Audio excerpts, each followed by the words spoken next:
Well, it's 6 o'clock. We'll call the meeting to order. If Phil can lead us in prayer.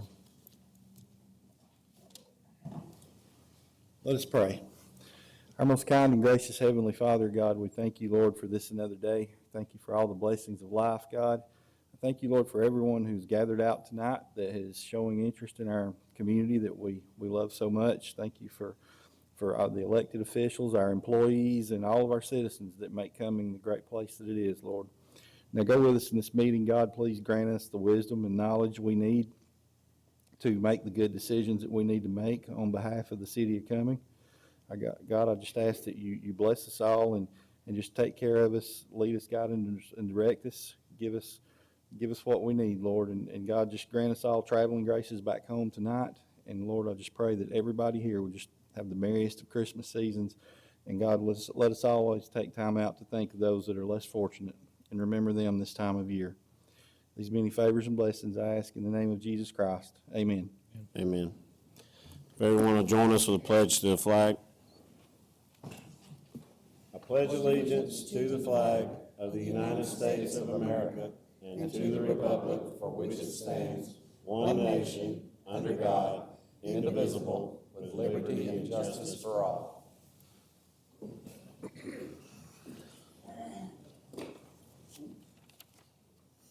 Next is to consider the agenda for adoption. Do I have a motion? Make a motion. Second.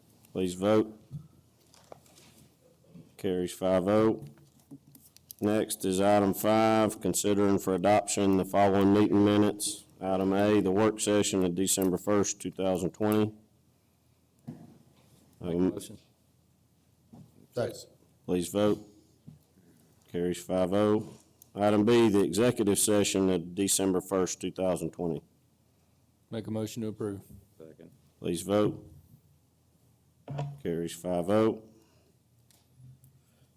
Next, under item 6, we have a proclamation for Forsyth Central High School DECA Greatest Gift Week, embracing exceptionalities. Whereas DECA has impacted the lives of more than 10 million students, educators, school administrators, and business professionals since it was founded in 1946, and whereas Forsyth Central High has an active DECA chapter which fosters students' sense of community service as well as business savvy, and whereas several FCHS DECA students are participating in a community awareness project which focuses on providing student and community education in the field of the student's choice, and whereas these students have decided to host the Greatest Gift Week to allow exceptional students to be recognized and celebrated through a week of educational and fun activities, which will also raise awareness and bridge the gap between various student populations at Forsyth Central High. And whereas DECA students have planned a number of sensory activities that general education students will volunteer to participate in along with special education students, and we'll also celebrate the holidays with themed gifts throughout the week, including in-person and virtual options that allow for safe celebration of the holiday season. Therefore, I, Troy Brumbelow, Mayor of the City of Cumming, do hereby set my hand this 15th day of December 2020 to declare December 14th through the 18th, 2020 as the Greatest Gift Week in the City of Cumming. I think we have 2 young ladies here. We have one. She is on our Youth City Council, and we're glad to have her here tonight. Thank you.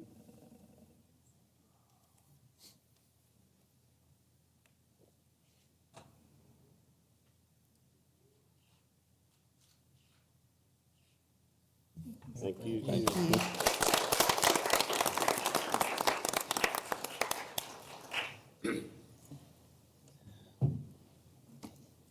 Next is old business. There is none. Item 8, new business, planning and zoning. Item 1, the 2021 alcohol license renewals.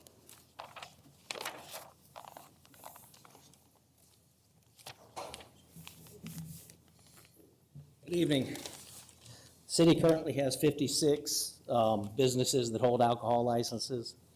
For 2021, we've had 52 renew, complete the renewal process, paid all the required fees. The 4 other businesses, 2 have went out of business, and 2 have decided not to renew.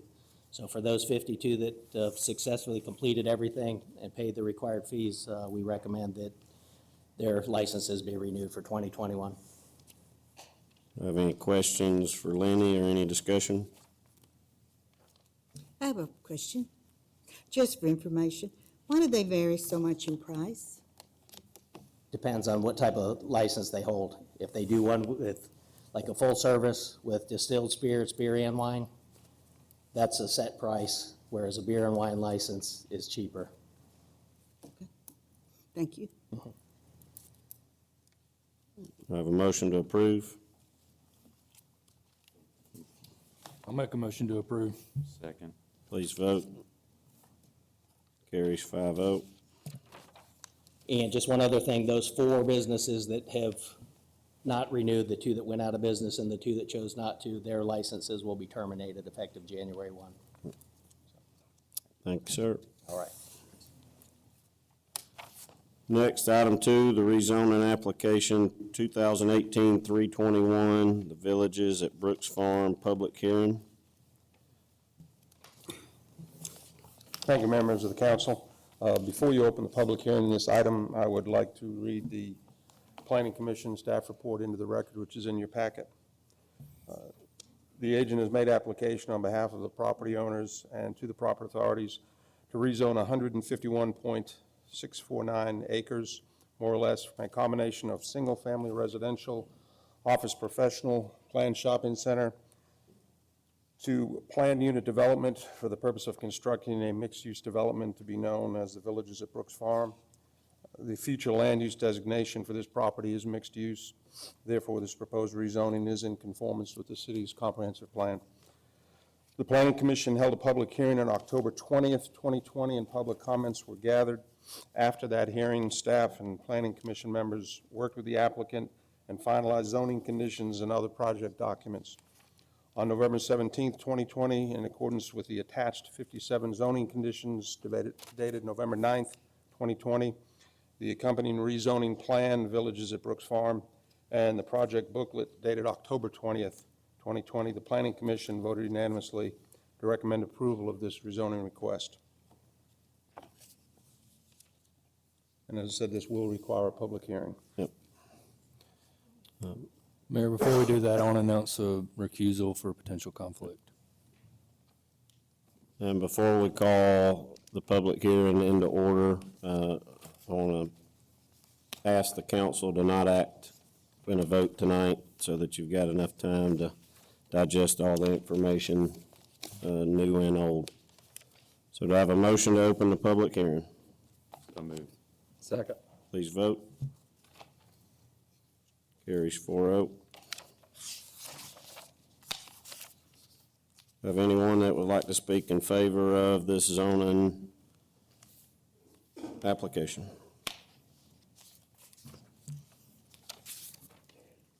Mr. Mayor, members of the Planning Commission, members of the City Council.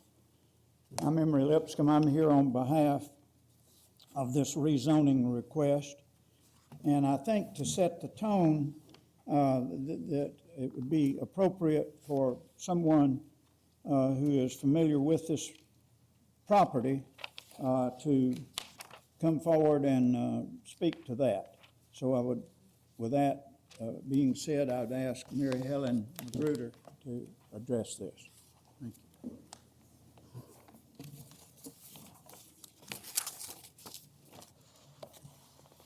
Good evening.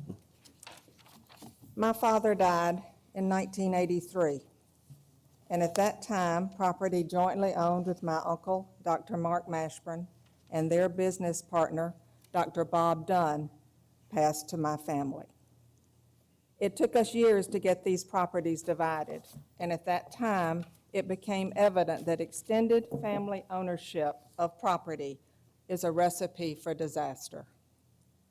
We have spent the last 30-plus years trying to get our families out of joint ownership of land.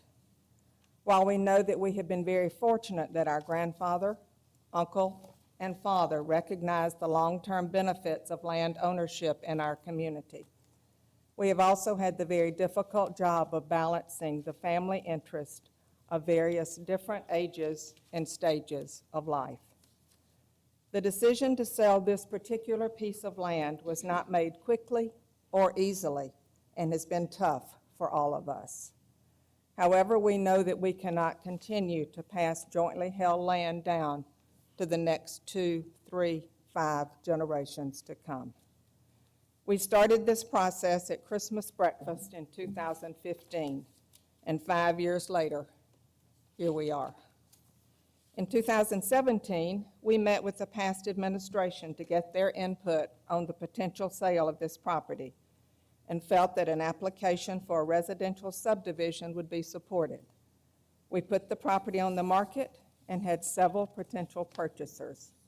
We carefully chose Lennar because we had seen their developments and knew that they could provide the economic ability to build the infrastructure to support the kind of quality development that the city of Cumming deserved.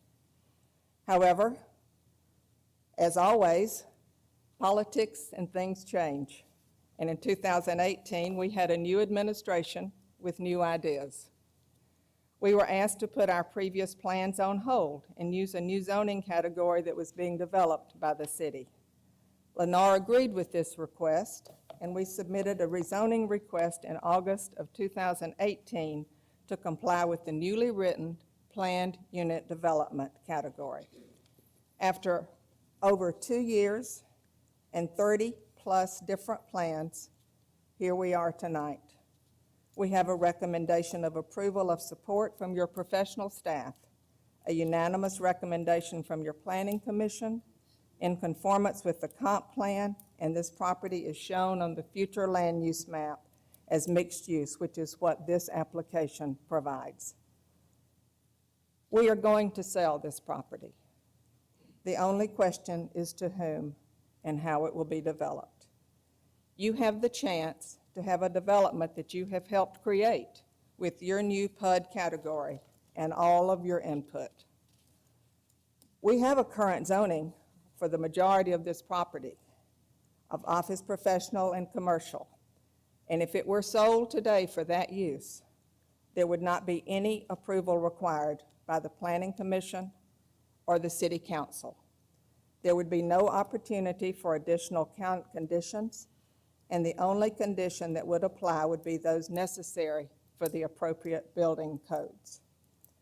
I don't think that's what any of us want, and certainly that would not be in the best long-term interest of the economic viability of the city.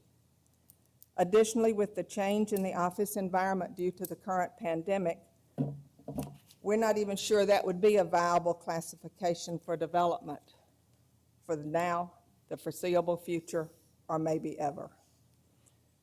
We know that this is not easy for you. It's not easy for our neighbors, and even for those in the community who have spoken out on social media against us, our family, and this proposal. But change happens, and every time it does, those in elected positions have to make tough decisions based on law and the best overall interest of their cities or counties. Change happened when Otwell Meadow changed from a hayfield to a school, a post office, and office buildings.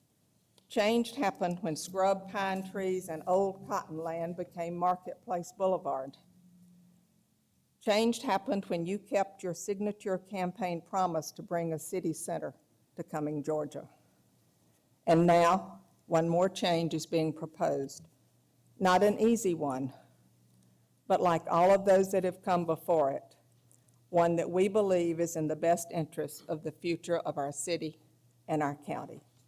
It is legal, it conforms, it has the solid recommendation of your staff, your Planning Commission, and while it breaks our heart, we ask you to vote to approve this zoning. Thank you. Thank you, Mary Helen.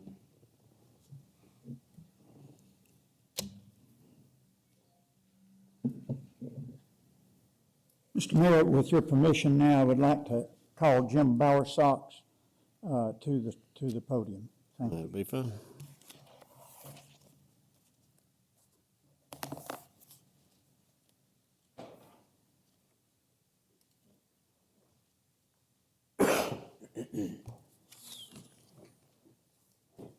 Good evening, Mayor and Council, and thanks for hearing us tonight. Thanks to Mayor, that's a hard act to follow, so hopefully I can live up to what everything has been said already. A lot of the things that I was going to state have already been mentioned by Scott Morgan and Ms. Magruder. As far as where this property is, everyone's aware of it. It is approximately 152 acres between Highway 9 and Pilgrim Mill. This is our site plan that everybody has seen numerous times. There hasn't been any changes since we've submitted this through the Planning Commission, so this is the same plan. It is an equestrian theme to keep in track with the neighboring, surrounding neighbors, and also what it is today is a horse farm. So we're planning to keep the equestrian feel and theme to the property and the master plan development. You've already heard what it's presently zoned for, and we're here tonight, like everyone has said, to ask for approval of a PUD, a planned unit development, which your comprehensive plan allows in this particular area for mixed-use development. Like you've heard, we do have staff approval, and we do have planning commission approval. So again, we're asking tonight for your approval for this submission. Yeah. Which one was this? There you go. This plan that you're seeing tonight is the same plan, again, like I said, that we've had before. The master plan, we have 231 active adult restricted lots in two different sizes, 52-foot and 62-foot. The larger lots are 20% of that. It is a gated community, both on Highway 9 and on Pilgrim Mill Road will be gated. We've expanded the buffers all around the north, the south, east, and west on Highway 9 and Pilgrim Mill, as well as against the residential on the north. We've increased those buffers to 100 foot. We have, it is a 55 and older and up restricted community, age restricted. We have 56 townhomes, which are, let me back up. The density on the active adult is a 2.37 units per acre. The 56 townhomes is a 6.3 units per acre. We have 25 single-family traditional homes up on the far north that abuts the church. That is 3 units per acre. And we have 336 multifamily units on the 40 acres on the other side of Pilgrim Mill, which is only an 8.5 units per acre. That's a total of 648 lots of total density for the overall project of 4.3 units per acre. We have over 30% open space on the total project. This development, if approved, will, through city improvements that we've agreed to do with upgrades of water and sewer systems, the extension or building the new, what we're calling the North Cumming bypass, and other improvements with fees related to this project and city taxes, impact fees, will equate to generating over $10 million to the city this project will generate. We have given and handed out the booklet, which we've asked in the past to make this booklet part of the zoning conditions. There's a lot in this booklet as far as examples of our product. We've included a standardized spec sheet with each section in the development that shows all the specifications and conditions that's been laid out on that page in the project. We've also agreed, like has been mentioned before, to 57 zoning conditions. And what we've handed out tonight is basically an update of all that, making sure that all the changes have been made. The booklet is, we've changed the date to today's date to make sure that that booklet is the one that gets counted as far as the in the zoning conditions as part of the zoning. The product we've got over here, again, is in your booklet. We have the ranch products, 2 sizes of ranch product. Those will be, the smaller ranches, minimum square footage would be 1,600. On the larger ranches, the minimum square footage would be 2,200 square feet. The smaller lots on the 25 lots to the north, which would be standard 2-story homes, would be minimum square footage of 1,800 square feet. The townhome section would have a minimum square footage of 1,600. The multifamily has 1, 2, and 3 bedroom units. On the vertical mixed use on the corner of Pilgrim Mill and the new Parkway extension, we have a total of 42,000 square feet of retail and residential above retail. One item that has come up in the past is, why are we doing seniors or active adult? We did a study, which is, we've shown before in presentations, and that study shows Cumming as the #1 zip code out of 20 zip codes in metropolitan Atlanta that has the majority and need for active adult and senior communities. It states the same thing in your comprehensive plan. If you look at our booklet that we passed out on page 2, it's bold in the center column.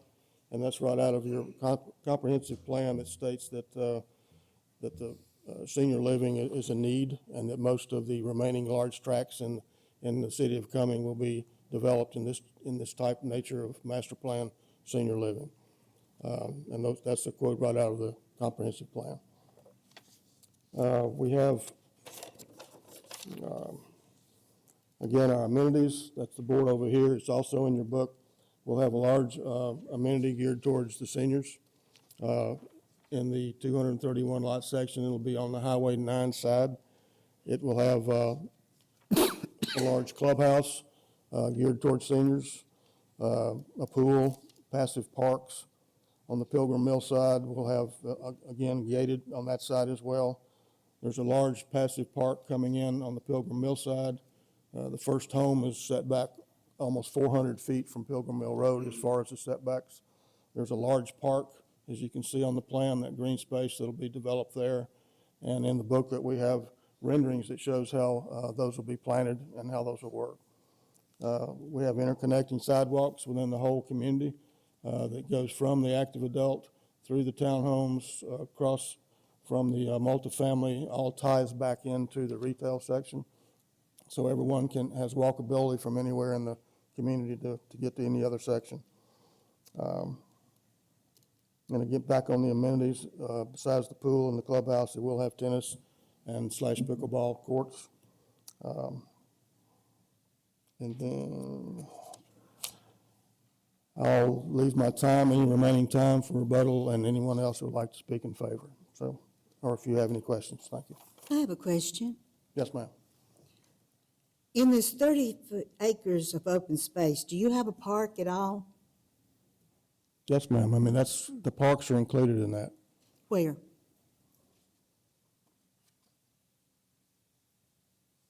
All this right here is a park in the front. We're in the zoning package, this creek in this section right here between the townhomes and retail is giving some relief to the 75 and 50 foot. Between the townhomes and retail? That's right here, this creek section. What kind of a park? Just open space?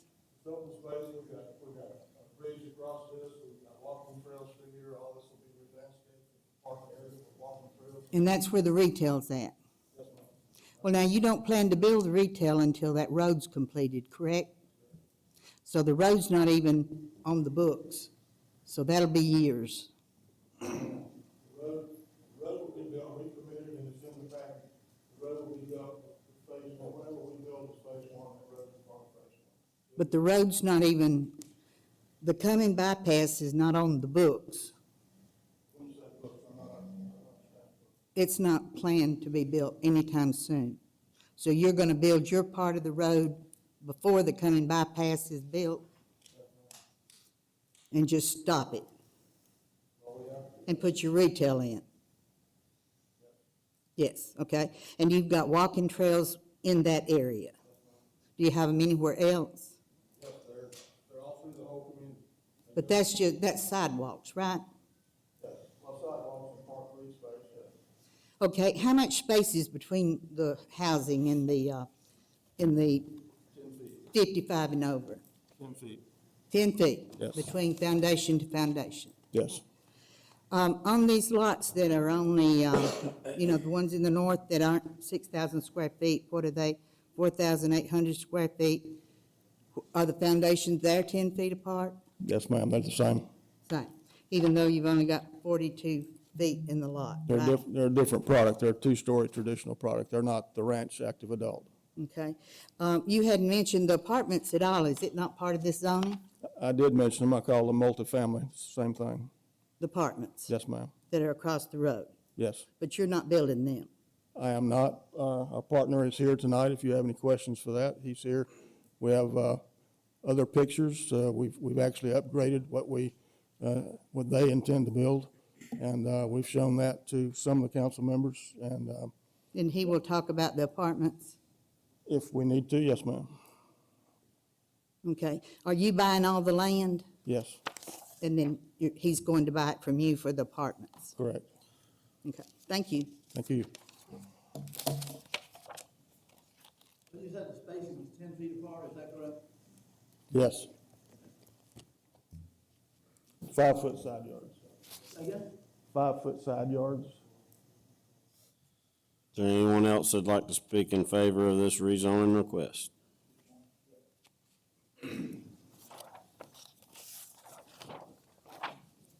Your Honor, we would like for Michael McGuire to come forward now on the multifamily, if you would.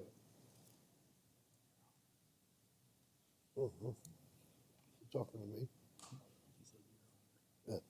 Mr. Mayor and Council, thank you again for hearing us. And I've had a chance to meet with a number of you along the way as we've morphed this plan several times. And I brought, if you would let me, a lot of the pictorials that you see in the book are updates to what we had submitted, I guess, when we started this process 2 years ago.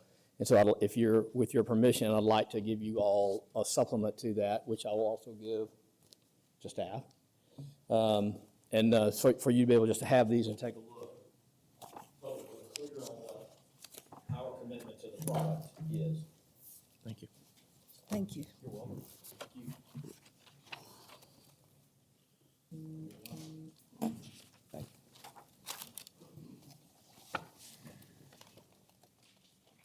As Jim said, it's 336 units. We've gone around and around about what this product should look like. And so what I've done is, what we did as partners in this field, is go through and try to grab some imagery so that people could understand the context of what we're trying to do here. If you'll remember that when we get to this piece of the property on Pilgrim Mill, there are 2 intermittent streams that are protected by 75-foot overall buffers on each side of them, so 150 feet of trees that exist today that cannot be touched. And so we're proposing not to touch any of that.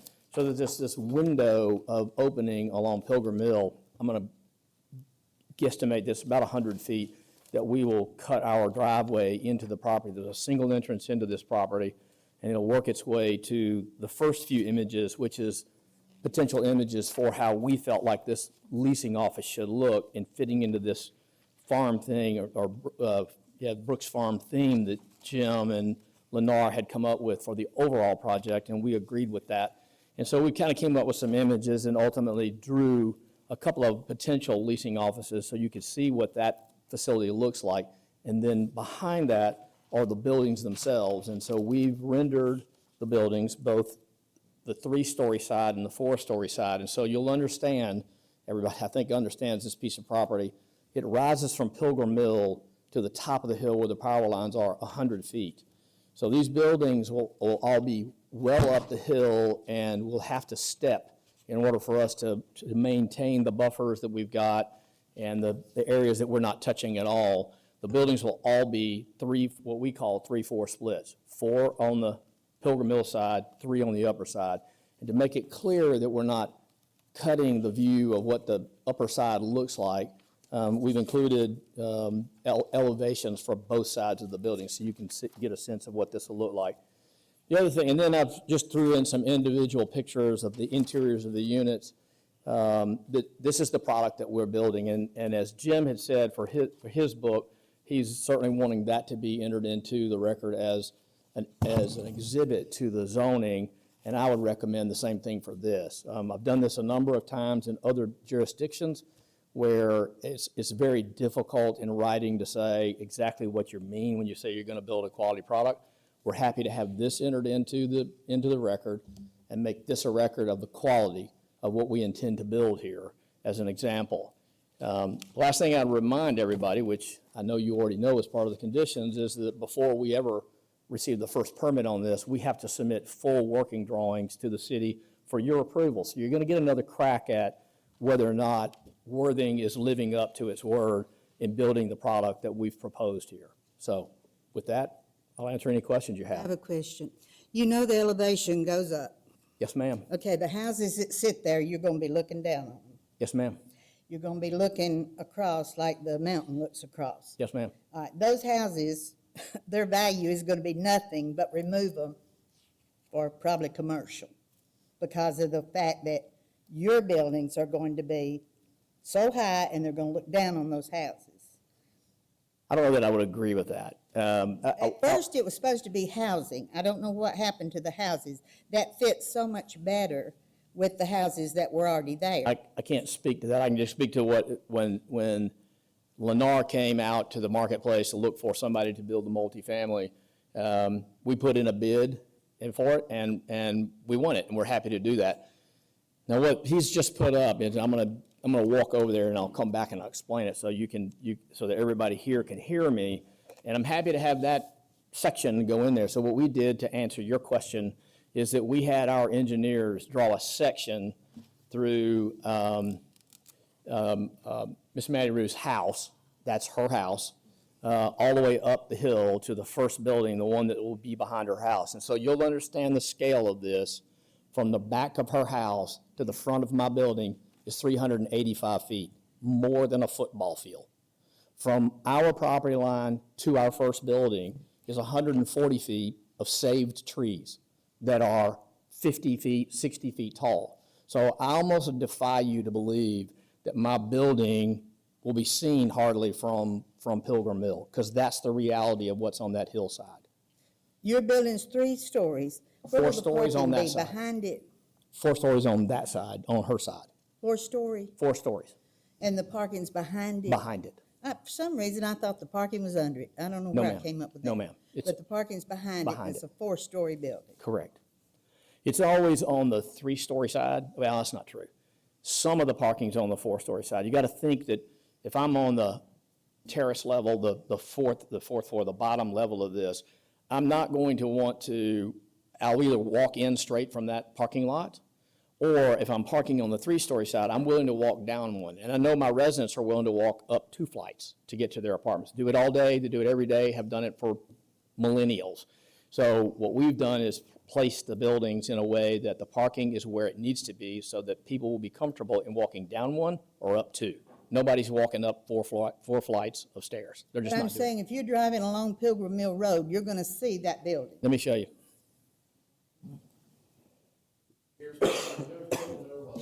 Uh-huh. This is the right of way, Pilgrim Mill Road. That's where I am. So what you'll see, likely what you'll see, is the 4th floor of my building. That's what you'll see. From ground level to the top of your building, how many? Let me think about that. So on the 4-story side, each floor is probably, including the truss space, is probably, call it 12 feet. So 24, 48 feet to the eave, and then you've got whatever the roof pitch is. That's when there's leaves on the trees. Which one, there are leaves on the trees. You're correct about that. I will not refute you on that one. You'll see a good bit of it when there's no leaves on Right. the trees. Thank you. You're welcome. Anybody else?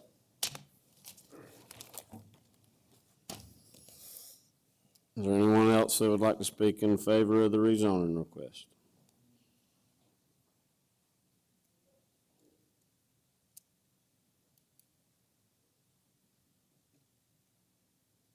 Thank you, Mr. Mayor. We would release the proposal of my clients at this time so that they may hear from the opposition to them, and then we'd be glad to answer any questions at that time. Thank you, sir. Thanks. Is there anyone that'd like to speak in opposition to this rezoning request?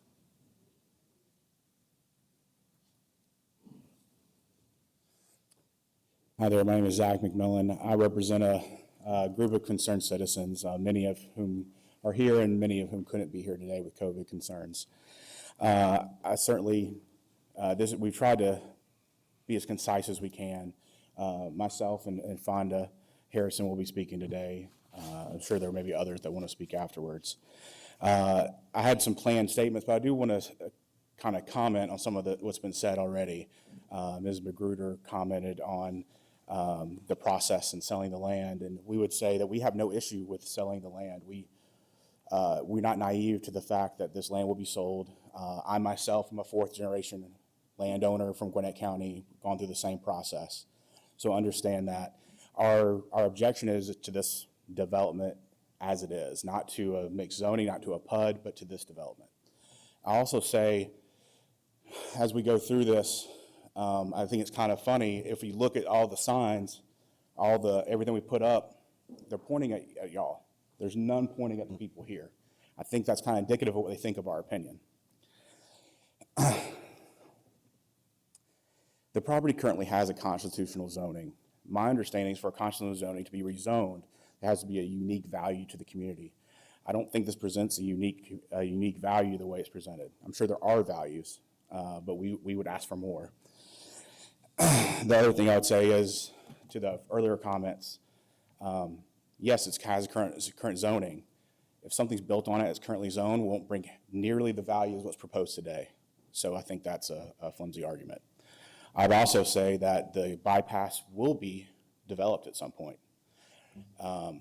whether it be this development or another. The value add of this development creating the bypass is null and void in my opinion, because it's going to happen. What we're asking for is a quality development. That's been mentioned here today. We'll kind of address some things, what we think a quality development is. Part of that quality development is we don't believe this aligns with the spirit of the comprehensive plan. I think it's been shoehorned into the numbers. I know there's been a lot of going back and forth and moving the numbers, moving the zoning in an effort to shoehorn it into the comprehensive plan.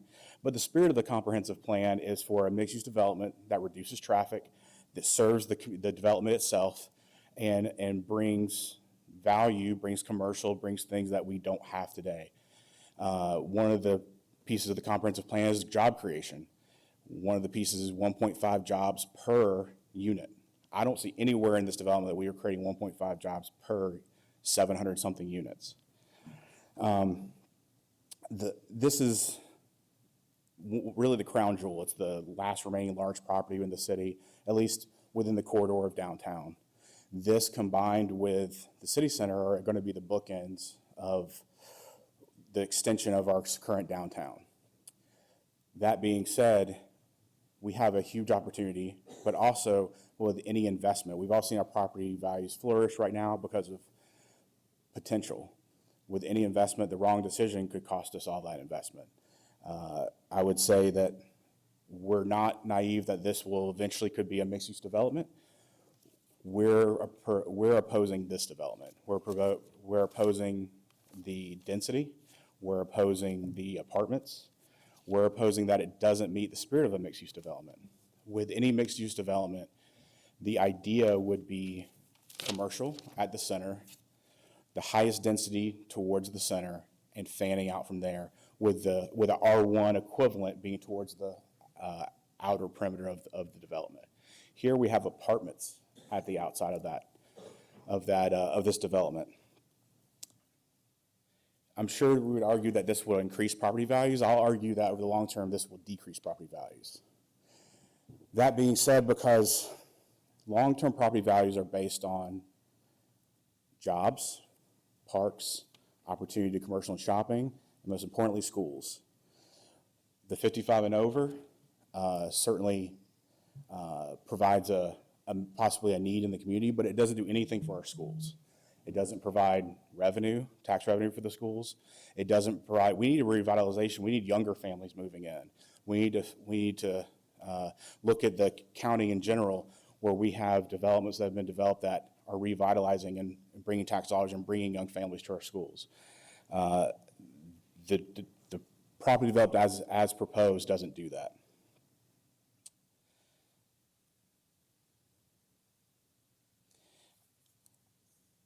I'd argue this is a value engineered development that has been backed into,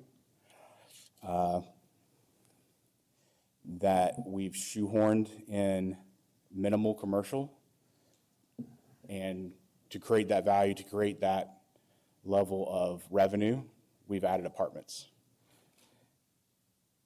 I think that's a lot of the things we don't like. I'd like to say some of the things we would want. What we do want, once again, a quality development. We want one that matches the spirit of the comprehensive plan, not just the numbers. Creates a unique development. We use Vickery Village as an example. It matches the aesthetic, and that probably has its issues as well, but we have residential, we have the center around the commercial. We have condos, we have townhomes, we have many different mixed use family products. And that, combined with Polo and other neighborhoods, have built a solid base for that school system there.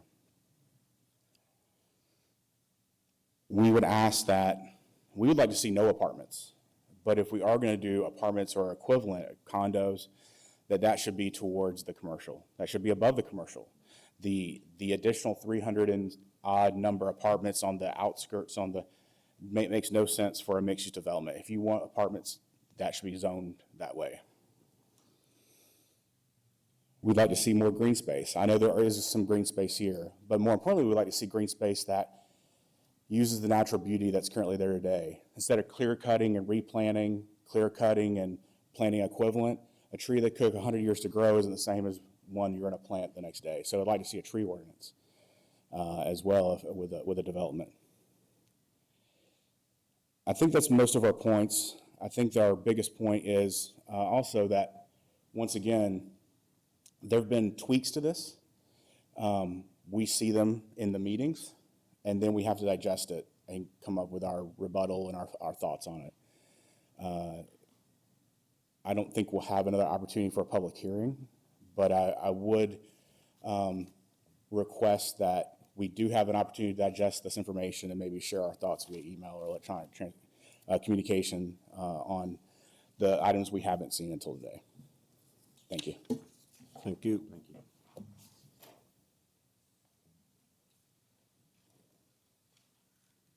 Hi, thank you for your time tonight. I'm Fonda Harrison, a lifelong resident of the city of Cumming, and I wanted to have an opportunity to come and speak today just to share some of my concerns about this development, Brooks Farm.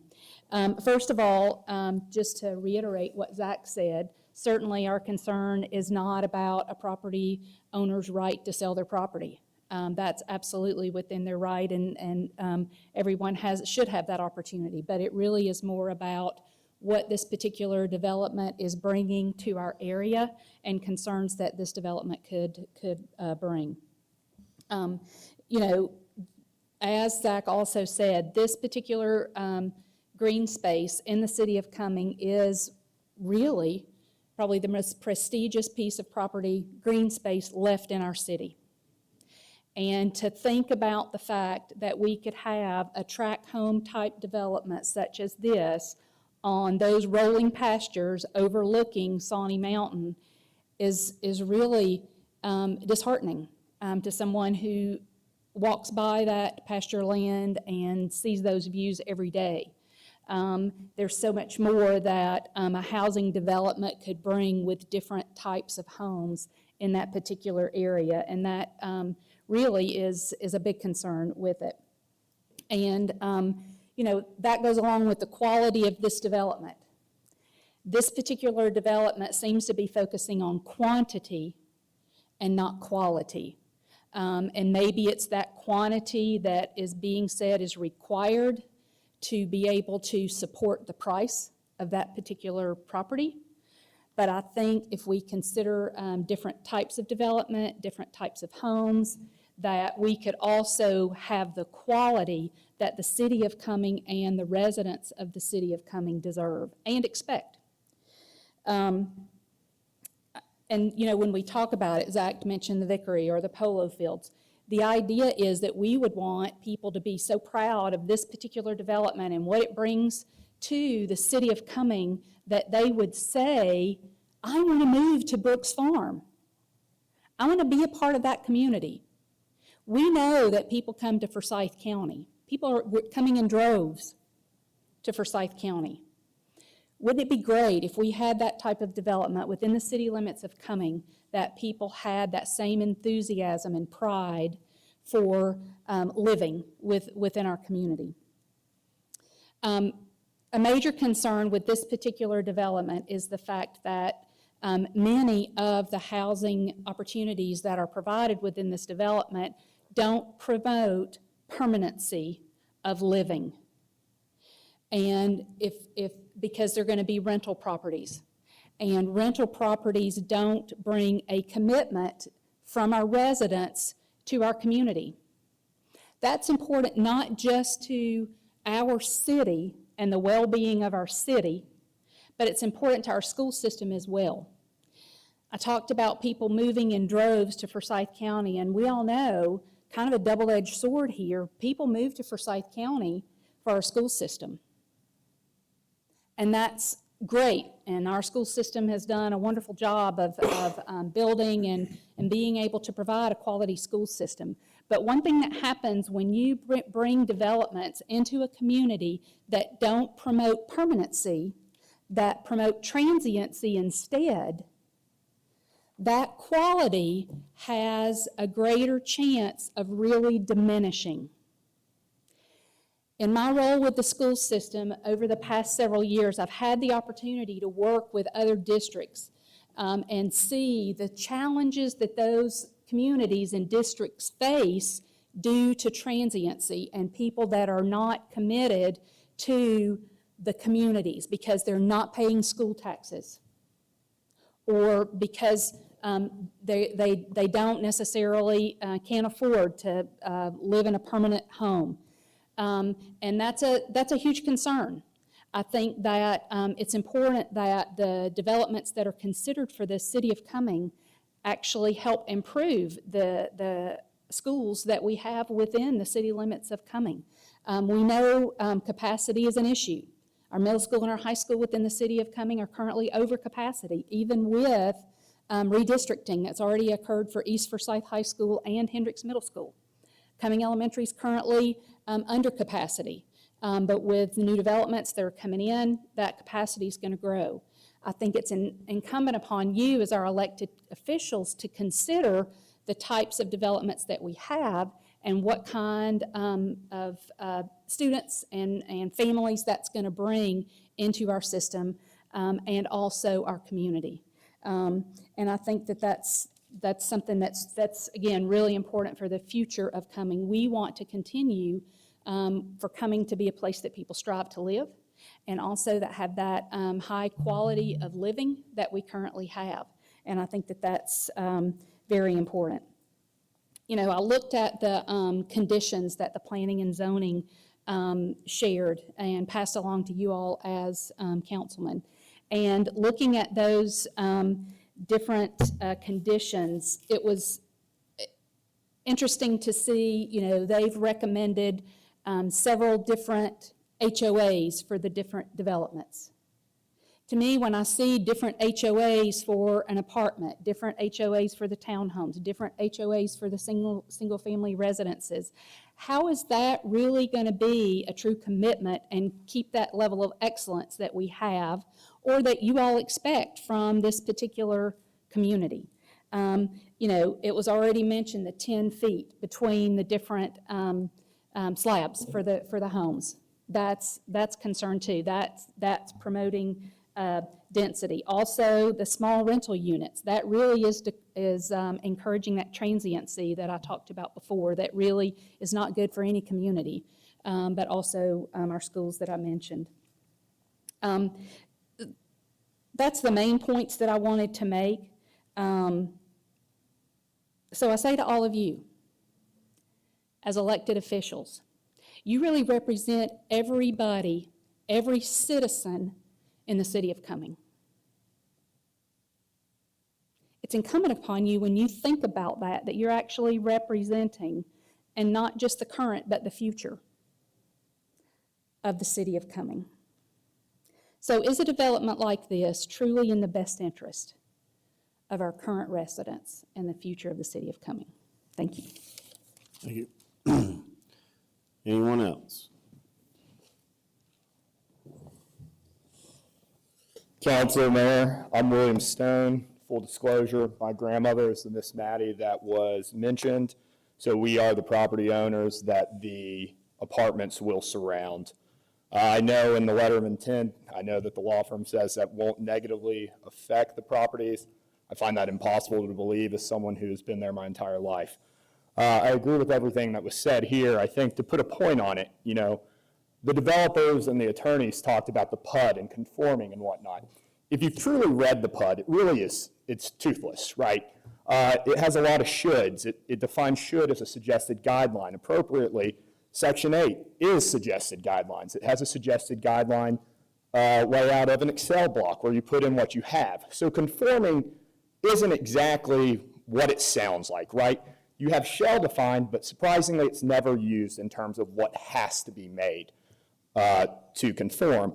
However, that doesn't mean all PUDs should be rubber stamped. For example, the council recently zoned the property on Veterans Memorial.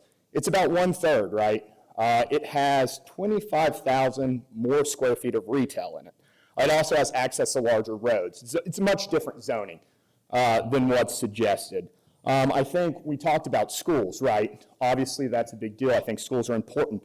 I think if you just look at the rankings, the city schools are falling behind those in the South, in South Forsyth. That's a fact. But I think one of the bigger things, and I think objectively when people think of the city and they think of Forsyth County, you think, how does this affect traffic? How is the traffic? And how does this affect traffic? Well, let's just talk about the influx of people, right? So according to the U.S. Census, we have 6,547 people that live in the city limits as of 2019 in July. This is 707 units. The U.S. Census says that in the city of Cumming, 2.32 people live per household. So roughly, you are looking at adding 20% more people to the city of Cumming with one development. That does not include the development I just mentioned, which also has a bunch. So you're looking at drastically changing the demographic and the size of the city essentially overnight over the course of a year. Now, why does that matter? It matters because of traffic. So, for example, behind our property is the apartments, correct? One lane into Pilgrim Mill. That's 300 and some odd more units. Let's say one car per unit. That's 353 more cars a day getting out there, and obviously it's going to be more than one car. Are we suggesting we put up red lights on Pilgrim Mill? Are we going to widen it? That opens up a litany of questions, right? If we're going to widen Pilgrim Mill, are we going to start taking property with eminent domain? Are we going to look over purchasing it? How does that work? As you know, Highway 9 is the other road. That's not controlled by the city or the county. You can't widen it. You can't change it. That ignores the fact that this dumps out people right into a school zone, right? Cumming Elementary and Altwell is right there. So you're looking at adding tons more traffic. To that point, we're saying the road for the residential, right? The whole point of this PUD is to be around residential. Yet there's a caveat to the building of the retail, not residential. There's a caveat to that of the Cumming bypass needs to be built first. Well, that also opens up more questions, right? When does the Cumming bypass get built by the city? It's great that the developer is going to meet their end, but when does the city do that? How does that work for the city? Do we own the property we're going to have there, or do we retroactively have to go negotiate with a private landowner to buy their property, or again, are we going to do a takings? I think that is a potential question that's important, right?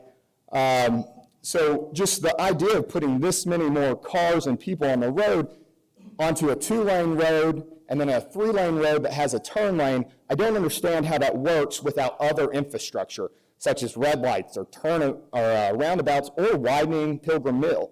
And if you widen Pilgrim Mill, like I said, how does that work? How do we get the land to widen Pilgrim Mill?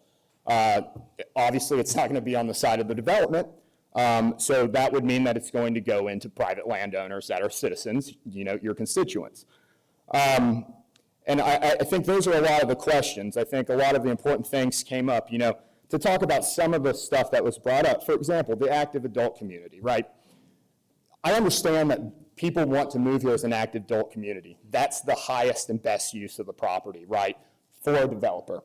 Totally get that. However, the biggest expenditure in the city of Cumming recently has been the city center, right? Is that the demographic that the city center is trying to bring in? I don't know. I don't know. I would doubt it, right? So does that really jive with what the city's trying to do? The city's trying to become more vibrant, I think trying to become more young, it seems, with some of the zonings, with the apartments and townhouses around. And does the senior living really play into that? So, I'm not against private landowners selling their land. I understand the landowner and the difficulties of owning properties with other people. However, that hardship in their family doesn't mean we should just zone this property so it can be sold. We're not saying it should never be sold, but the economic benefit needs to benefit everyone in Forsyth County. And with such a small amount of retail, all of the benefit would come from impact fees and things such as that. But with almost no retail, really, again, I'll say it again, the most recent zoning that was also large zoning had 25,000 more square feet of retail than this zoning, and it's 1/3 the size of this zoning. So we can kind of see the disparity there. So yeah, like I said, I'm not against zoning the property. I'm not against the city growing. However, it needs to be smart growth. It needs to be growth that was properly said here. It needs to make people want to move to Cumming, and not want to move to Cumming because you're not going to pay school taxes at a certain age. They need to want to move to Cumming and be here, grow a family, make the school districts better, make Cumming Elementary, Otwell, Central better. Those are all I went to elementary school there, middle school, high school. So I know, and I see that it's fallen behind, from people I know, they're moving to the south end of the county. And at the end of the day, I don't think this development as is really serves any of the purposes that I think most people would want in Forsyth, or in the city of Cumming. And I don't know it attracts the demographic that the city center necessarily wants. And seeing as that was such a large expenditure, you would think that would be something we'd want to cater to as well. So, thank you. Anyone else?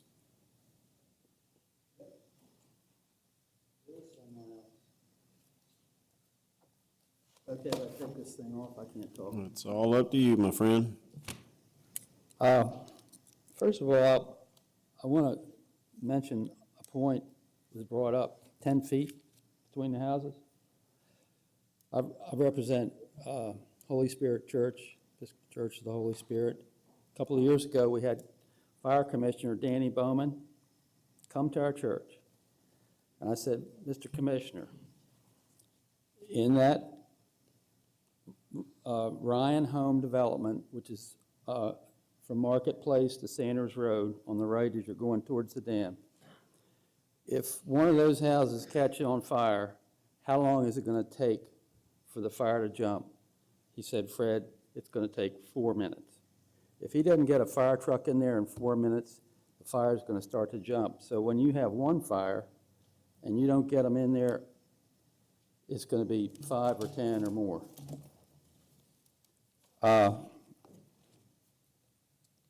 Traffic's already been mentioned. The other thing I would like to say is the apartments. That is critical. And as I said the last time, there's no millennials coming out to Cumming. There's no millennials coming to Forsyth County. Millennials want public transportation. My daughter lives down in the city. She lives near Midtown. That's where the millennials want to go. You have to have a car to go anywhere around here. you just can't get on MARTA. So the millennials ain't coming, despite what was mentioned. The last thing, this is, as that gentleman just said, a momentous decision. Because once you approve one, the rest of these developers are going to come out here and it's going to be a feeding frenzy. And you'll have a domino effect. And you better be careful what you wish for because you may get it. Thank you. Thank you. Anyone else? I have a motion to close the public hearing. So moved. Second. Mr. Mayor, Oh, what is, the time was 22:45 for those people who spoke in favor and 24:50 for those who spoke against. So we'll need to allot at least another 2 minutes and 5 seconds in case there's any rebuttal that needs to be made to comply with the Zoning Procedures Act. Emery, or anyone else on the for side? You have 2 minutes, what? So Kevin, does they get that much time, or they can go over that time? Well, that's up to you. 2 minutes and 5 seconds would make it equal. If they go over that time, then do we go back to the other side? Okay. Can you keep it in 2 minutes and 5 seconds? I'm gonna try. All right. Is somebody keeping a watch? Okay. Okay. As far as the presentation goes and the board's facing, I apologize, but that was what we were told. We had it set up for a screen, but we were told we could not use a screen, so we had to put the boards up. We were told that they had to see what we were presenting tonight. So I apologize if you didn't get to see them, but that's what we were told to do as far as the Okay, procedure. can I stop you there for a second? After this, can y'all set them out in the lobby, and then anybody can take their problem. time to look at it? No problem. Thank you. As far as the bypass road goes, we've been told that by meetings with the city that when we build ours, that the city would build theirs. Now, I don't know if that's still the case, but that's what we've been told from the beginning.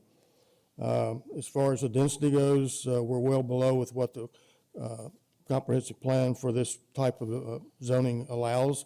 5.5 to 10 units per acre, we're at 4.3. School revenues, we've talked about before. People still pay school taxes until they're 65. So people could move in our community at 55. They still have 10 years to pay school taxes. The apartments pay school taxes. Maybe the people that rent them don't, but the apartment owners pay school taxes as far as their tax base. The active adult portion of this is only 35% of the total project. It's not 50 or 60, it's only 35% that's active adult. The, let's see, get the high points. Traffic, our traffic engineer is here. If we need to go over specific traffic issues, we have done a DRI on this project. It has been approved. And as far as Vickery goes, I'm probably the best qualified in this room to talk about Vickery. I've had polo fields under contract for over a year across the street from Vickery. I had a mixed-use zoning proposed there, which the county wanted. The neighbors came out in droves, the polo people, the Vickery people, and basically made that go away. They would rather have a straight subdivision. They did not want the retail. So I wasted a year on that. I still have it under contract. The Dominicans, who is the family that's owned the polo fields for years, their dad developed that. They're the owners of what that corner is, the son and the daughter. Their land value, because of the neighbors not wanting that, has gone down over $5 million. So it's not that somebody wants another Vickery across the street from Vickery. Vickery went under 3 times and went bankrupt. So the rent rates there are very low, and it's easy to get into Vickery because of those rent rates. People complain about the noise, the neighbors. This is coming from all the public meetings I had with the neighborhoods about the restaurants and the Mexican restaurant and the traffic. So it's not always what you think everybody wants. And I'm right in the middle of that one, so I know for a fact. Okay, sorry. If anybody wants to say anything. Yeah. Thank you. Anybody want a minute, 5 seconds? So we mentioned Vickery simply as a aesthetic, as a comparison. And if you think people complain at Vickery, what do you think they're going to do here? So someone moving into Vickery, moving into mixed-use development, they're taking on where they want to live.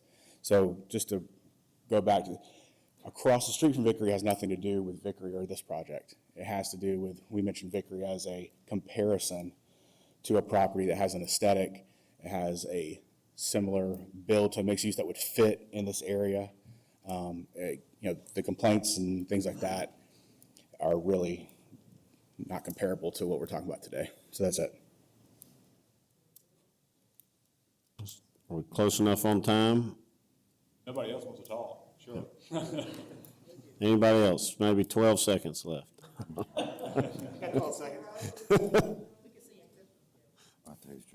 Cumming is a place to live, not to die, so I don't see any reason why we need another adult active community here.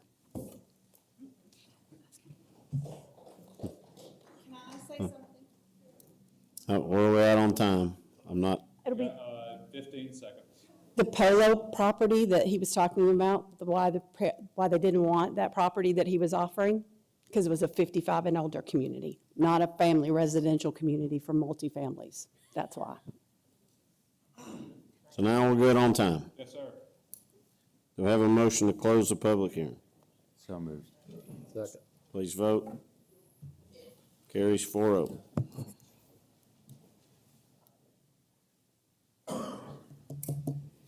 Next is item B, administration, the 2020 budget amendment.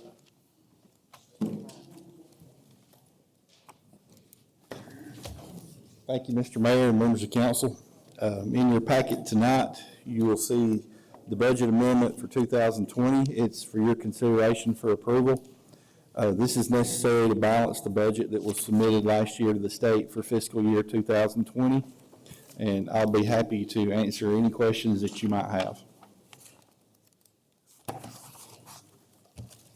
Have any questions or discussion for Phil? He's already answered mine. Can you just explain a little bit about it? We submitted a budget last year for the 2020 fiscal year like we just approved for 2021 the other night. We budgeted for $14,235,356 of revenue. Of course, that was without knowing COVID was going to hit in 2020, I'm sorry. So, we had significantly less revenue in some departments, as you see on your budget amendment sheet, particularly fairgrounds. We didn't get to have the fair, the aquatic center, park and rec. So you'll see those red numbers on the revenue side. So what we have to do is we have to balance the budget as required by state law. We used contingency money to do that, and then in some departments we actually did have a surplus this year, like administration. We had a $1.3 million surplus, so that all helped offset that lack of revenue that we received in the other departments. So this is just what's required under state law is we have to submit a balanced budget. And I want to commend all of our department heads and Phil. And we had basically a $1.5 million shortfall, and we were able to make everything work. So the city operated at $12,877,000 versus $14,200 was budgeted. So they did a great job of tightening the belts. Thank you. I have a motion to adopt. So moved. Second. Please vote. Carries 5-0.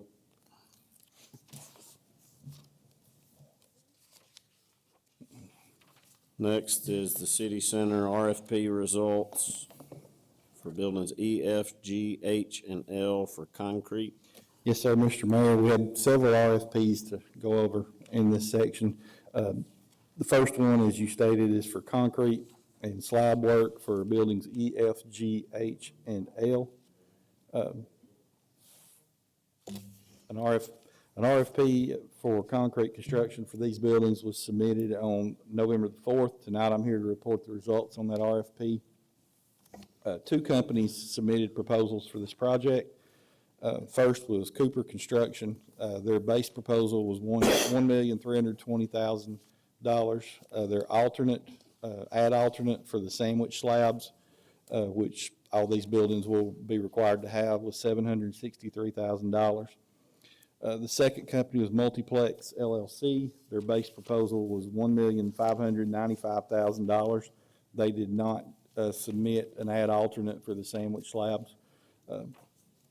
So after consulting with our construction manager in charge of the project and negotiating with the two proposers, I'd like to recommend tonight that we award this contract to Cooper Construction for the base proposal plus the add alternate one for the sandwich slabs in the amount of $2,083,000. To who? To Cooper Construction. Cooper.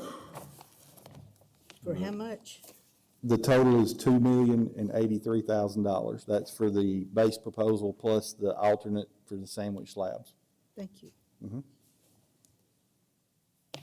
And this will also include the roofing membrane for the sandwich slab is included in that bid also.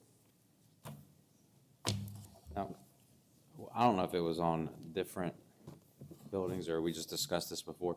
The sandwich slabs, Yeah. they're required, right? Yeah, it's basically between each floor will be a concrete. I just wonder, why do they have to put it in as an alternate thing instead of just as the base proposal? The base proposal was just for the slab work. Some companies choose not to bid on sandwich slabs. They just don't want to mess with them for whatever reason. Even though we need them. So like the multiplex. So that's 1.595. And then we would have to get another, if that was the one That's we correct. went with, we'd have to get another bid. We'd have put to bid get it out. for Right, those we'd have to sandwich get another slabs. contractor to come in and do the sandwich slab. Yeah, okay.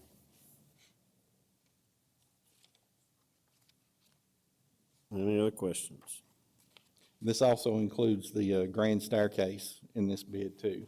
It's part of their base, or part of their alternate, is for construction of the grand staircase.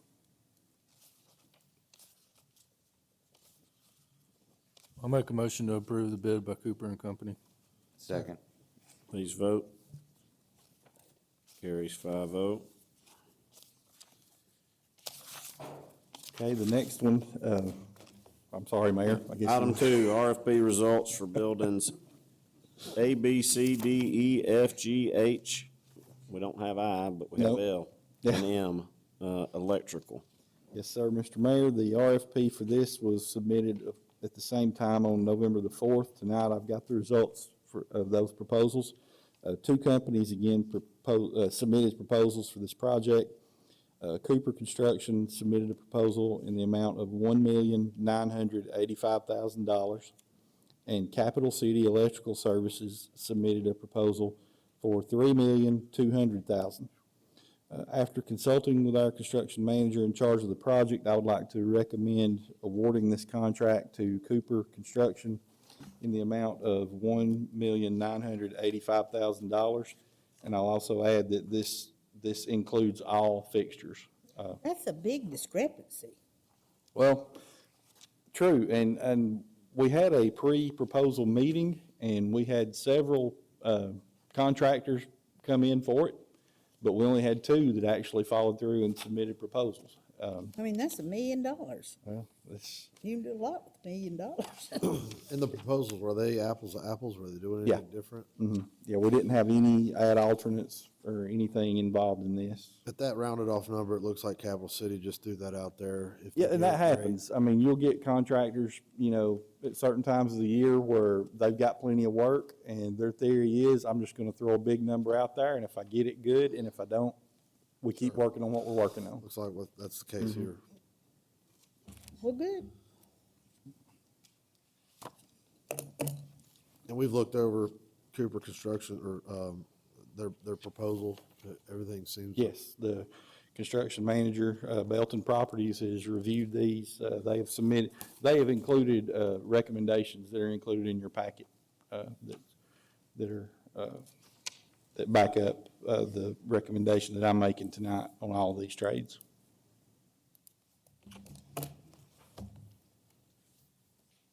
Do we have a motion? I'll make a motion to approve Cooper Construction for the 1.985 million. Second. Please vote. That was Cooper, right? Yeah. Carries 5-0. Item 3, RFP results for buildings A, B, C, D, E, F, G, H, L, and M fire suppression. Yes, sir, Mr. Mayor. This was also sent out on November the 4th, the request for proposals. And here are the results for this one.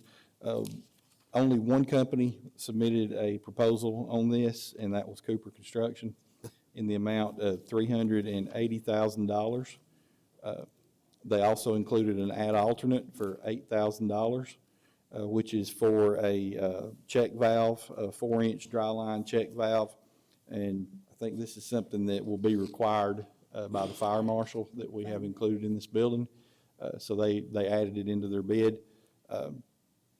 So it's my recommendation tonight that we accept Cooper's proposal for a total of $388,000 for their base bid plus ad alternate number 11.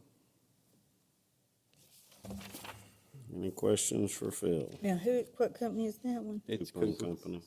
It's all Cooper?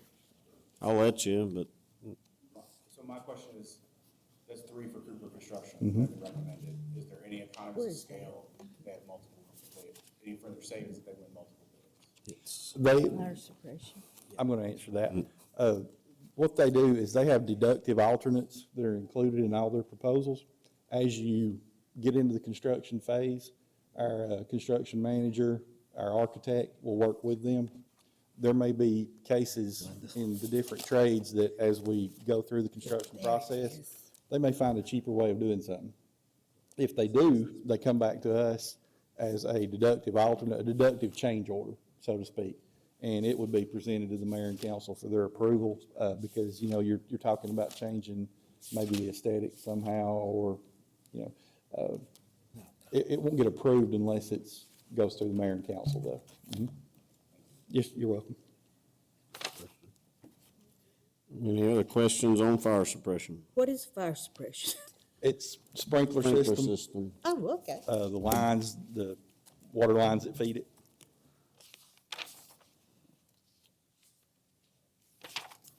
I'll make a motion to approve the bid.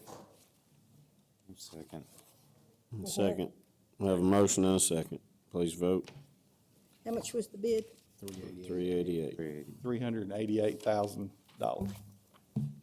Well, that's the cheapest thing we got.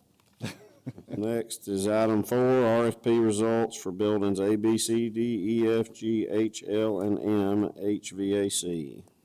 I hope no kids are watching this because we're skipping letters. Skipping some letters. I'm gonna be saying it in my sleep, I think. This proposal, request for proposal was sent out on November 4th. The results are that 2 companies submitted proposals. These companies are as follows: Waters Mechanical for $1,794,500, and Cooper Construction for $1,660,000. And this also includes all the roof curbs that will be added as part of the HVAC system. After consulting with the construction manager, I'd like to recommend awarding this contract to Cooper Construction for the total amount of $1,660,000. And I'll be happy to answer any questions. Well, this goes to all the Cooper things that we've already. Spoiler alert, just stay tuned. Because this was plumbing, This is all the heating and air. But but it got plumbing on the front.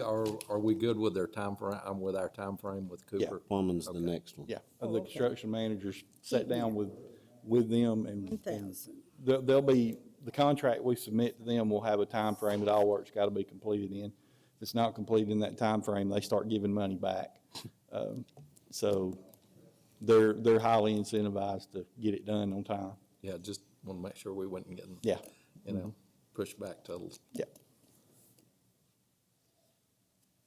Seems like Cooper Construction's able to bring their numbers down a good bit because they're already there. They've been there, they're gonna be there throughout the whole process anyway, so they're, Yeah. you know, taking a lot of that equipment out there, that's cost a lot of money. Yeah, they're saving a lot of money on mobilization. Exactly. I'll make a motion to approve the bid of Cooper and Company. Second. Please vote. Carries 5-0. And I'll say again, I attended the pre-proposal meetings on all of these trades, and we had several contractors show up. They just did not submit proposals. So, Next is item 5, RFP results, buildings A, B, C, D, E, F, G, H, L, and M for plumbing. yes, sir, Mr. Mayor, this request was sent out on November 4th. The results were as follows. We only had one company submit a proposal on this trade, and that was Cooper Construction for $997,000. After consulting with the construction manager, I'd like to recommend that we award this to Cooper Construction for the total amount of $997,000 for plumbing, and this will include the installation of the gas lines, sewer, water, and roof drains. fixtures. For the plumbing, for the bathrooms Yeah, that are just for the, spec'd in there. yeah, it's pretty standard, the bathroom setups are for each of the suites. Like a lot of the suites they'll be putting their own bath in. After they design it, yeah. But we've got common area Well, bathrooms. at least you got We've two on roofing. We've got some that are Yeah, upstairs that has like a community bath for office space, yeah. you know, out in the hallway. It includes all that. But theirs is also including all the plumbing for roof drains going down. It's all the sewer, it's all the gas lines, all the water lines. It's a pretty big scope of work. We have a motion. Motion to approve Cooper and Company for the plumbing. Second. Please vote. Carries 5-0. RFP results, buildings A, B, C, D, E, F, G, H, L, and M for roofing. Okay, Mr. Mayor, the RFP for this also went out on November 4th. The companies that submitted proposals are as follows. Tip Top Roofers, Inc. for $410,335. Cooper Construction for $1,760,000. After consulting with the construction manager in charge of the project, I'd like to recommend awarding this contract to Tip Top Roofers, Inc. for the total amount of $1,410,335.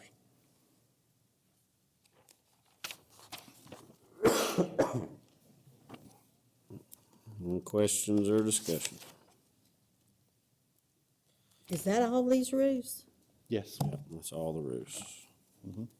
Goody goody. What materials are used on the roofs? All these roofs are gonna be, TPO. Yeah. But some of them are accessible roofs too, does that matter? Yes, there will be some rooftop, Well, there'll be accessible TPO underneath, We're still doing that roofing. so water can run off. Did you say what material, Joey? Yeah, 60 mil. Yeah, it's a metal deck. metal. Make a motion to approve the bid from Tip Top Roofers. Please vote. Carries 5-0. RFP results for buildings E, F, G, H, and L, steel fabrication and erection. Okay, last one. This was also sent out on November 4th. Tonight, I'm going to go over the one proposal that we did have for the steel fabrication and erection for the construction of these buildings. It was from Cooper Construction in the amount of $2,880,000 for the base bid. They included some add alternates that I feel that we need to consider tonight. Add alternate number 3 was for $1,483,000. That is for, let me flip over. That is for a gypsum board and metal studs for the walls for the buildings. They can do that while they're putting the steel up, and pretty much it'll leave us in a place where we'll be ready for brick masons when they're done. Now, And are they this- putting that gypsum board in the other ones that we've already paid them for? It'll be going in all buildings. Because we already paid them for We already. A, B, C, D. Yes, A, B, C, and D, we already approved that bid for steel. This add alternate can be, it will be where they will be putting these materials in all the buildings while We're they're there. getting gypsum board in A, B, C, and D. Yeah, And we're getting steel and gypsum board in that's correct. E, F, G, H, and L. Yes. For how much? That add alternate is $1,483,000. But together it's $5,031,031. Yeah, there's three more add alternates that we need to consider. That is for add alternate, the second add alternate is for a parapet wall and roof edge framing and blocking, which we will have to have. That is $88,000. The third add alternate is to add terrace and patio rails for buildings A, B, and C and D. It also for building M and the other building, the E, F, G, H, and L, these are the ones that will have rooftop access. And the last add alternate is for wood trusses for all buildings, and that is $480,000. Wood what? Wood trusses. Oh. Okay. So in all, in considering all this information, after going over it with our construction manager, I'd like to recommend tonight that we approve the base proposal plus the listed add alternates, add alternate number 3, 8, 14, and 15 in the total amount of $5,031,000. And that's Cooper, right? Yes. Phil, did Belton indicate that this, because Cooper was the only official RFP, that this was a competitive price on everything? And Yeah, they're the only one that submitted a proposal. I know, but did they have any opinion as to if it was pretty market square? Yeah, they did, and another thing is, if we go back to the previous proposal for steel on buildings A, B, C, and D, I think the price is almost identical for the base proposal of what we approved back several weeks ago. Might have been several months ago, I can't remember when we did that, but the base proposal was basically the same for the four buildings. So really, it's just the add alternates that were different.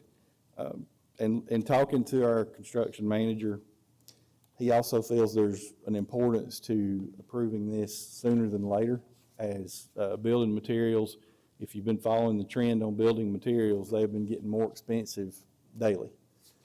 Not only they've been getting more expensive, they've also been getting a lot harder to order and get in a timely manner. So the pricing includes us being able to get this now as opposed to waiting later. Might it be cheaper later? I don't know. I mean, just looking at the trends, it don't really look that way. I'm not an expert by any means, but I mean, it looks like we're getting in the price now as opposed to running the risk of what it might be down the road. Well, I'll make a motion to. Whoa, hold on a minute.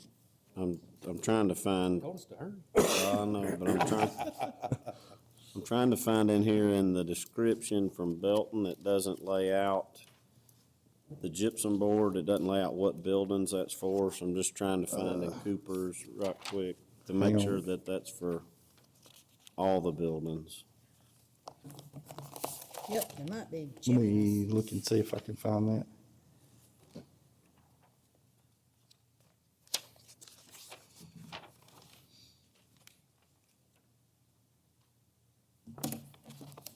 Okay, it's add alternate number 3. Okay, I misspoke on that. It's add gypsum board where it's spec'd. And there's sections that are listed here.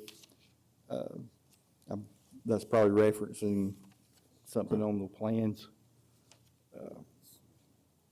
It's where necessary to complete parapets and cornice and roof tie-ins. So it did give it to us or it didn't? That's the only thing is there's other places where it's calling for buildings A, B, C, but this one's not spelling out.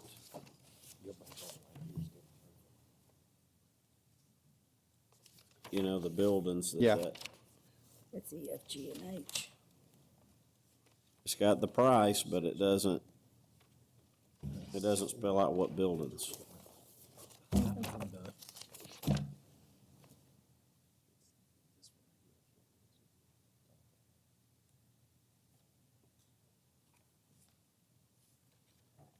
I can see it in Cooper's quote here, it doesn't.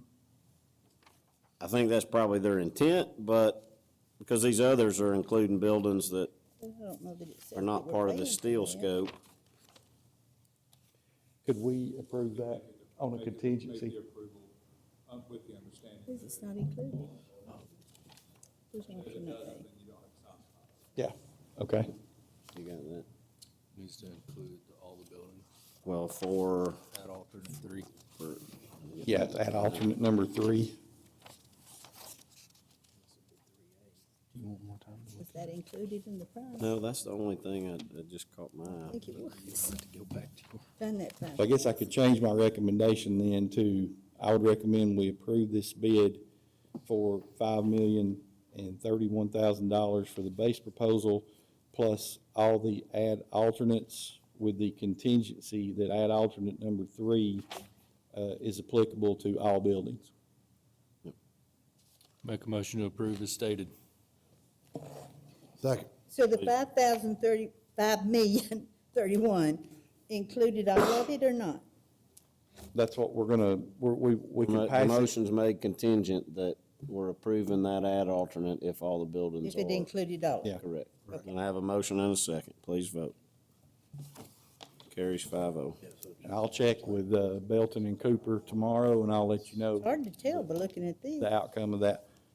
I It says think alternate the mayor's right. I three. When you think, I show think me that's alternate three. implied, it's not written. But it Because it doesn't- wasn't but spelled doesn't out, I'd do it. rather be Yeah. safe. Yeah, it needs to be spelled out, that's correct. Announcements, the city of Cumming non-essential offices will be closed December 24th and 25th for the Christmas holiday I think that's- and January 1st for New Year's Day. Kevin, I think we have a need for executive session.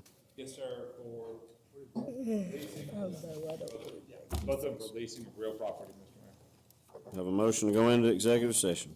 So moved. Please vote. Carries 5-0. I got a motion to close executive session. Motion. Second. Please vote. Carries 4-0. I have a motion to adjourn. Make a motion to adjourn. Second. Please vote. Carries 4-0.